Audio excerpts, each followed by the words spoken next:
comes into the shelter belt and is filtered there. So to get a better understanding of what is going on here, how citizens are going to be affected negatively and positively, right? What exactly? Because people are driving and they're seeing a lot of movement. They don't understand what's going on because to some extent the road would have been affected in some ways. The road here, these lines go under the road. So for a few days or maybe a day, this road would have been open and lines would have been laid here, so it would have affected drivers.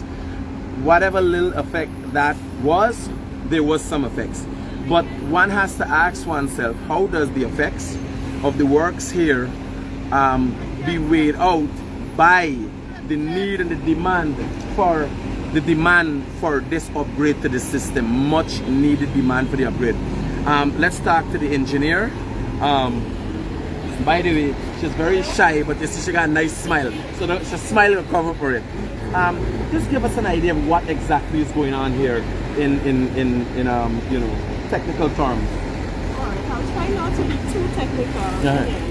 Alright, this project here is part of the larger project to replace the aged transmission and distribution network in Georgetown. We all know that Georgetown is the capital city, and some of the pipelines that are laid here through which the residents are currently receiving water, those pipelines in some cases are over 100 years. On average, they're between 90% of the pipelines would be between, let's say, around 70 to about 120 years old. Those lines have been giving us problems periodically. I'm quite certain many of us would have passed, especially on Church Street, and would have seen GWI periodically trying to repair maintenance. the lines. Yes, because those lines are cast iron lines. They're aged, they're very brittle, and over time they're popping. And that was one of the main reasons why this project here was conceptualized and was deemed necessary and funded by the government. One of the specific reason is I saw a comment by the mayor suggesting that there were no consultations, and when things like that affect the citizen, that become a worry for me. Were there consultations with the mayor and city council as it relates to the laying of these lines? Okay, this project was conceptualized since last year and it went out to tender early this year. I think sometime around February. Prior to the awarding and the advertising of this project here, we had consultations with most of the key stakeholders, namely the mayor and city council through the town clerk, GT&T, GPL, Ministry of Public Works, NDIA, that's just to name a few. We even, during the project conceptualization phase, we even would have written to the hotel, with them being one of the key stakeholders within the project zone, because we were aware that this project would have impacted their business significantly. As you can see right now, we're actually going This is their parking lot, yeah. Yes. We also would have made contact with other stakeholders such as Pan-African movement, because we were aware that our lines, for it to pass through here, we would have been their site would have been impacted. So just for you guys to understand, cutting you a little bit, so just at the back there is what's considered to be the Pan-African site.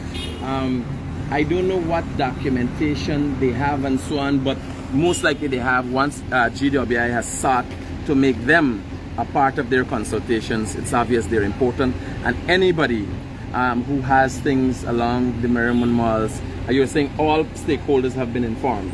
Yes, and a point to note, at one of the earlier stakeholders meeting, I know that the stall holders, they would be impacted in this project, and a meeting was held. As a matter of fact, it was organized with us, that is, with some of the key vendors within the section where the stalls that is are between being held. Light and Cumming Street now.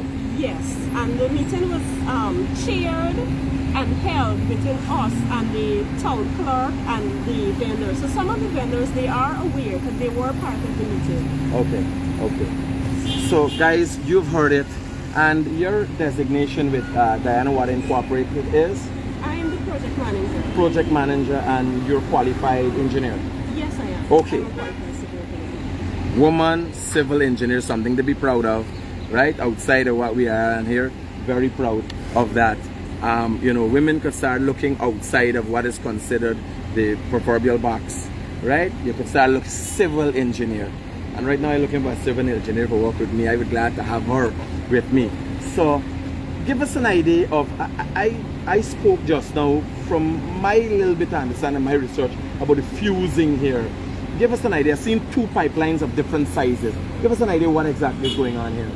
All right. Typically, on most of the Just come back this side so we can get in line. You show me. I see you got 2 lines. Yes. On most of the network, we usually use PVC pipes, which are readily available. Those pipes tend to have a lifespan somewhere between, it can be as much as 50 years or longer. We opted in this project because of variance, because of the nature of what is going to be required to use HDPE pipes. So these pipes are HDPE pipes. The lifespan of these pipes are in excess of 100 years. Okay. So once it's properly fused and properly placed, by the way, we have our resident engineer who's on the site all the time to ensure that these works are being done to standard. But once it's properly fused, it's creating like one complete line, not a jointed line like what you usually have with PVC with just a rubber gasket that's actually sealing the 2 pipes together. These here are more durable. So this here is the 24-inch trunk main secondary transmission the primary transmission main, sorry. And this here is the 16-inch secondary transmission main. We're not close to any of the fusing machine, or I would have shown you, or probably with demonstration of the process. The process like this fusing is done.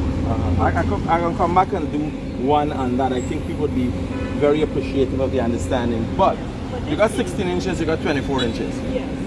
What's the why 2? This 24 inch, the aim of this 24 inch is to create a link, a loop around Georgetown so that, well, this here, I should first mention that this project here is part of the larger project. This project here, the phase 1, is from Shelter Belt to East Street. The aim is to have it all the way to Water Street. And I mentioned that to explain this 24 inch.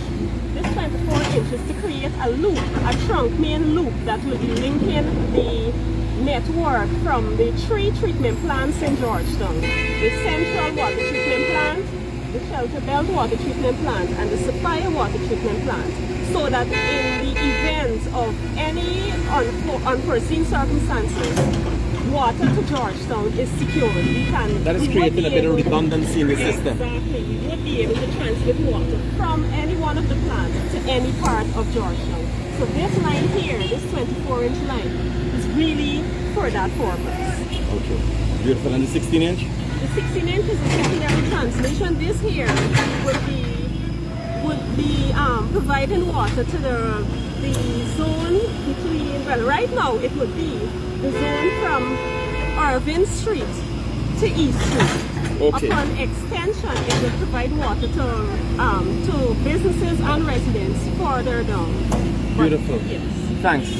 Right. So guys, you would have heard from the project manager of this operation of the fact relating to consultations were held. I would want to think the mayor might not have been deliberate, but what he said would have had an effect on how people see things in Georgetown. He might have been misinformed. It is not the first time. You clearly heard what the engineer on the ground here said. And just to give you guys an idea of the next up, so the line goes all the way through, and it's going to be going all the way up to East Street. That is as far as you can see there, because you see this, as far as you see this Cummins Street, the next corner after that is East Street. And what's being done is let's call this dugout here by. What we call this? A drain being dug here? A drain. So a drain is being dug here with this line is being laid. Show them the drain. Right the way through. Actually at this time it's going through Sleeping's parking lot. Right? So I'm hoping that has brought a certain amount of clarity to the residents of Georgetown and reassurance, because indeed, as the engineer said, I'll just pass in and see they're fixing some main or something gone wrong. Reassurance that there's an upgrade to the system, and it should be, I don't know how long it's going to take to have this upgrade, but sometime in the near future you could expect a more reliable supply of water from Guyana Water Incorporated, and by extension, the Ministry of Housing and Water. Thank you guys for tuning in.